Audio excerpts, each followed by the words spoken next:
Selamat berjumpa kembali dengan saya, Toto Sugiarto. Kali ini kita akan membincangkan tentang beberapa permasalahan yang dihadapi dalam setiap pemilu, khususnya pemilu 2024 nanti.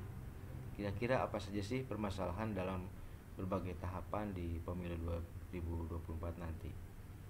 Yang pertama adalah daftar pemilih. Daftar pemilih dalam setiap pemilu itu selalu tidak akurat. DPT selalu tidak akurat.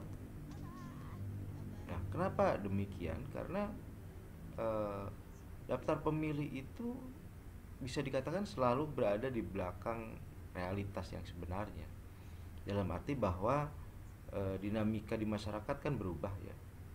Ada orang pindah, orang meninggal, gitu ya. Orang ada apa namanya masuk usia pemilih gitu. Nah, tetapi orang pindah, orang meninggal itu kadang-kadang lupa dicatatkan atau mungkin terlambat gitu ya. Nah, akibatnya ya ketika menjelang pendataan pemilih itu DPT menjadi tidak akurat gitu. Ya, meskipun ini dapat dimaklumi, tetapi eh, KPU harus apa namanya proaktif ya untuk eh, membuat daftar pemilih ini relatif lebih akurat gitu ya. Kenapa? Karena ini adalah masalah yang substansial karena menyangkut hak warga negara gitu. Karena itu memang DPT harus diupayakan sedekat mungkin dengan realitas di lapangan. Nah, itu permasalahan pertama. Permasalahan kedua adalah di tahap verifikasi parpol ya. Yaitu selalu saja adanya orang yang dicatut namanya dalam keanggotaan partai politik. Ini juga terjadi dalam verifikasi parpol sekarang ini, gitu, yang sekarang masih berlangsung di apa namanya bulan September 2022 sekarang ini gitu. Ada saja orang-orang yang dicatut, bahkan penyelenggara pemilu pun ada yang namanya dicatut gitu. Nah, kenapa demikian? Karena ya terdapat apa namanya fenomena bahwa ada saja partai politik yang memasukkan nama-nama berdasarkan misalnya fotokopi KTP yang ya didapat dengan tidak semestinya gitu ya.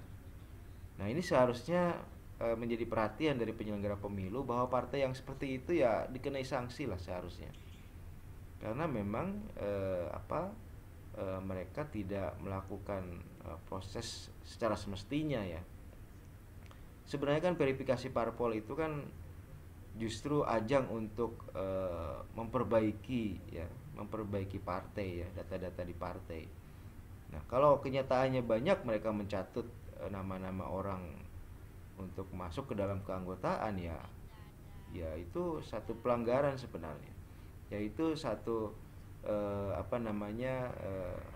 kesempatan yang tidak dimanfaatkan oleh parpol, kesempatan untuk memperbaiki diri, kesempatan untuk memperbaiki data-data partai, tetapi itu tidak dimanfaatkan. Kemudian masalah ketiga adalah masalah klasik ini, yaitu relasi KPU Bawaslu yang selalu seperti Tom and Jerry ya, selalu bermasalah gitu. Apa namanya kebijakan-kebijakan KPU misalnya dianggap tidak baik, dianggap kurang tepat oleh Bawaslu, dan akhirnya hubungan mereka atau relasi mereka itu tidak harmonis gitu ya. Nah, tetapi di verifikasi parpol menjelang 2024 ini kelihatan lebih baik ya, bahwa misalnya terlihat dari keputusan Bawaslu terhadap sengketa ya yang diajukan oleh beberapa partai politik yang tidak lolos verifikasi administrasi. Bawaslu memutuskan bahwa KPU sudah menjalankan tugasnya dengan baik dan kemudian menolak seluruh gugatan tersebut gitu. Nah, ini sedikit mengurangi relasi KPU Bawaslu yang biasanya panas ya.